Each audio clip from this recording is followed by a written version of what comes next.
Blood on the high plains, a lawman's dilemma. The sun beat down on the dusty streets of Red Ridge, casting long shadows that danced with the tumbleweeds. In the heart of this sun-baked town, John Jack McCoy, a man weathered by time and hardship, sat in his dimly lit office, the weight of his badge pressing heavy on his chest. A knock at the door startled him.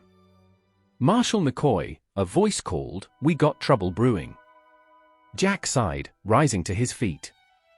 "What is it, deputy?"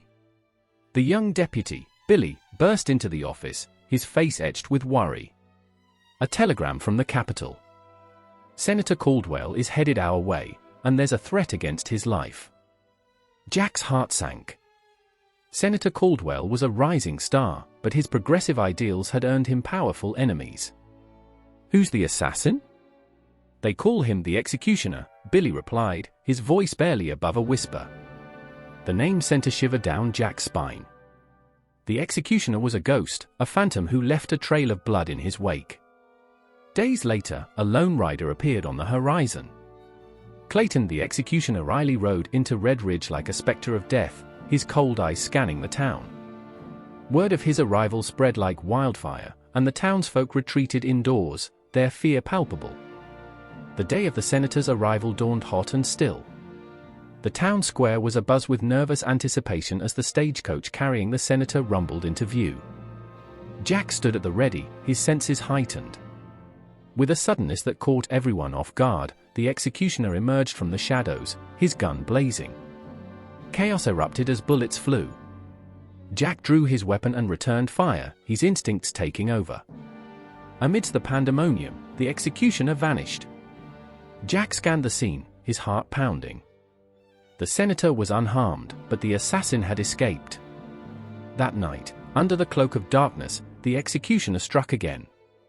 He kidnapped Sarah and Daniel, Jack's wife and son, leaving behind a chilling message: "Withdraw your protection, or they die."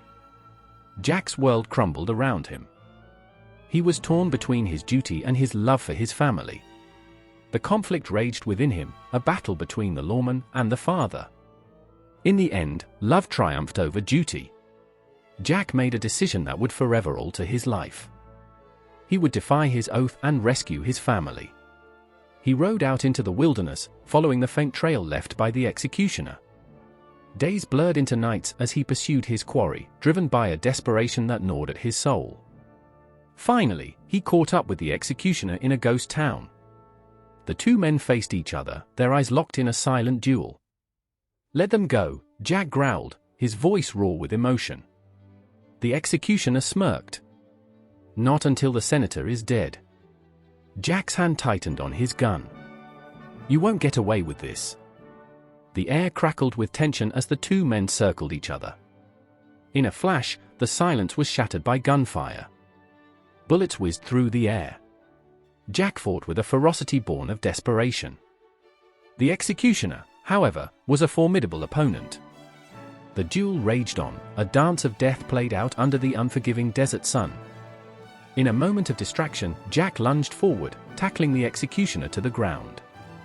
As they rolled in the dirt, their faces inches apart, Jack caught a glimpse of something familiar in the executioner's eyes. "Ethan," he whispered. The executioner froze. "You know that name? Ethan Riley?" Jack asked, his heart pounding. "You're Billy's brother?" The executioner's eyes widened in surprise. "You knew Billy?" Memories flooded Jack's mind, images of his best friend, Billy Riley. Billy had always talked about his older brother, Ethan. "I can't believe it's you," Jack said, his voice thick with emotion. The executioner's face contorted. "Billy's dead," he spat out. "Killed by a lawman's bullet. And now I'm going to avenge him." Jack's heart ached. He had always suspected that Billy had met a tragic end. "I'm sorry, Ethan," he said, his voice heavy with regret. "I didn't know it was him." The executioner's eyes narrowed. "Sorry won't bring him back." Jack knew there was no reasoning with a man consumed by vengeance. He had to make a choice. With a heavy heart, he raised his gun and pulled the trigger. The executioner crumpled to the ground. Jack stood over the lifeless body, a wave of conflicting emotions washing over him. He had upheld the law, but at what cost? In the distance, he heard the faint cries of his family. He ran towards the sound, his heart filled with both relief and sorrow. He had saved them, but the price of their safety was a heavy one. As he embraced Sarah and Daniel, tears streamed down his face. He had made his choice, and now he had to live with the consequences. The weight of his decision would forever rest on his shoulders.